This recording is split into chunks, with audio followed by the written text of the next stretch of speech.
नमस्कार, मी रंजना. माझ्या Annapurna recipe YouTube चॅनलमध्ये तुमचे मनापासून स्वागत आहे.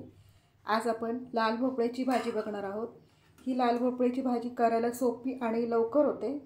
जास्त वेळ नाही लागत आहे आणि चपातीबरोबर भाकरीबरोबर खूप छान लागते. डब्यावर होते द्यायला.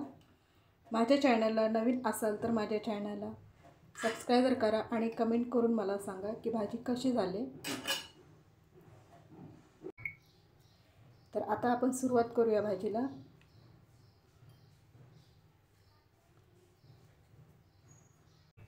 इथे मी लाल भोपळा घेऊन याची पाठीमागची सालं काढून घेतलेत आणि असे लांब आकाराचे बारीक तुकडे करून घेतलेत.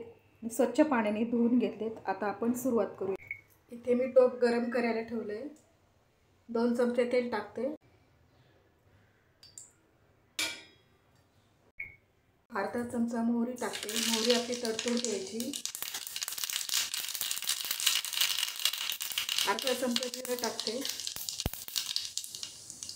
7-8 लसूण पाकळी आणि 1 मिरची आणि अद्रकचा तुकडा मी कुटून घेतलाय तो टाकते.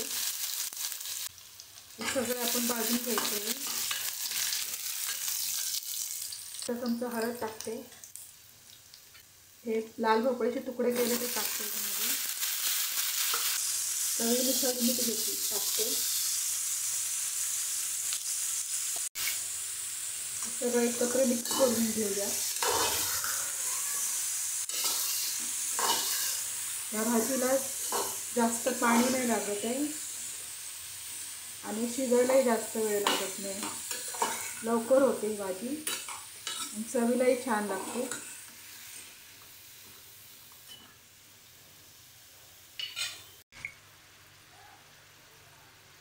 थोडीशी कोथिंबीर टाकते.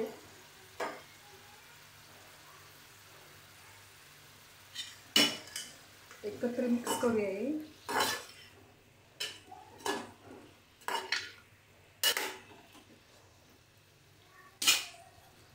अर्धी वाटी पाणी घेतले मी.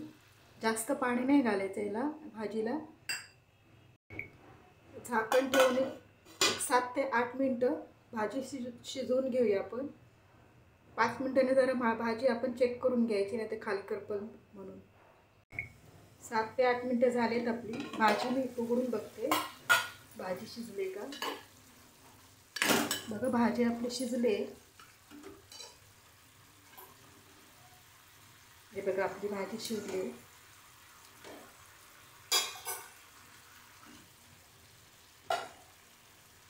याच्यामध्ये मी 2 चमचे लाल तिखट घेतले. कांदा लसूण मसाला हा आणि हे धणे पावडर आहे आणि हिंग आहे. ह्याच्यामध्ये मिक्स करते. तिखट तुमच्या आवडीनुसार घ्या. वरून थोडी कोथिंबीर टाकते. झटकीपट आपली लाल भोपळ्याची भाजी तयार होते. जास्त वेळ लागत नाही. घाई गडबडीच्या वेळेला पटकन तयार होते.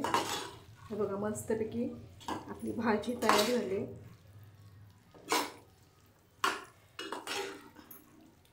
कामाला जाताना डब्यावरती, मुलांच्या डब्यावरती करून द्यायला पटकन होते तयार. जास्त वेळ नाही लागत आणि चपाती बरोबर भाकरी बरोबर पण छान लागते.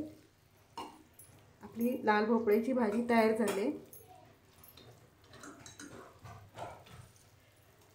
माझ्या चॅनलला नवीन असेल तर माझ्या चॅनलला सबस्क्राईब करा आणि भाजी आवडली तर लाईक करा. कमेंट करून मला सांगा भाजी कशी झाली ती. धन्यवाद.